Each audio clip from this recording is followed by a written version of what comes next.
السلام علیکم ورحمۃ اللہ وبرکاتہ۔ ناظرین، امید کرتا ہوں کہ تمام ناظرین خیریت سے ہوں گی، اور جو خیریت سے نہیں ہے تو اللہ تعالیٰ سے ان کے لیے خیریت کا دعا گو ہو تاکہ ان کو خیریت نصیب ہو سکے۔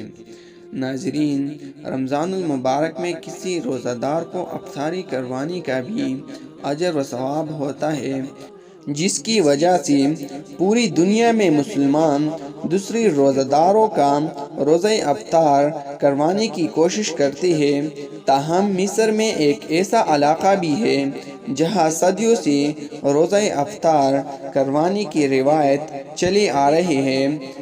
زید بن خالد رضی اللہ تعالیٰ عنہ بیان کرتے ہیں کہ اللہ کے رسول صلی اللہ علیہ وآلہ وسلم نے فرمایا، جس شخص نے کسی روزہ دار کو افطار کروایا تو اس شخص کو بھی اتنا ہی ثواب ملے گا جتنا ثواب روزہ دار کے لیے ہوگا، اور روزہ دار کی اپنی ثواب میں کچھ بھی کمی نہیں کی جائے گی۔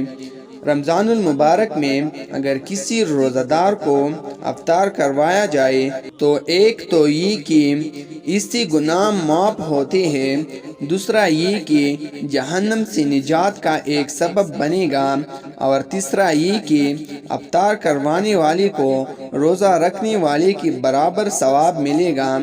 حضور صلی اللہ علیہ وآلہ وسلم نے فرمایا کہ اس ثواب کو پانے کے لیے پیٹ بھر کے لانا بھی ضروری نہیں۔ اگر کسی نے ایک کھجور یا ایک گھونٹ پانی یا ایک گھونٹ دودھ بھی پلایا تب بھی اس کو یہی اجر حاصل ہوگا، یعنی روزہ دار کی ثواب کے برابر ثواب اس کھجور کھلانے والے کو ملے گا۔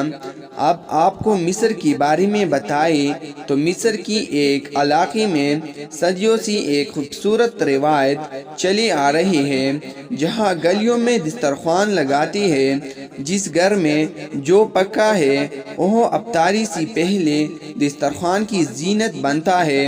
راہگیر، مسافر، اہل محلہ سب مل کر روزہ افطار کرتے ہیں۔ تو ناظرین، اس طرح مزید دلچسپ ویڈیو دیکھنے کے لیے ہمارا یوٹیوب چینل مقداد آفیشیل کو سبسکرائب کریں اور بیل آئیکن کو دبائیں تاکہ ہماری آنے والی ہر نئی ویڈیو کی نوٹیفیکیشن آپ کو سب سے پہلے مل سکے۔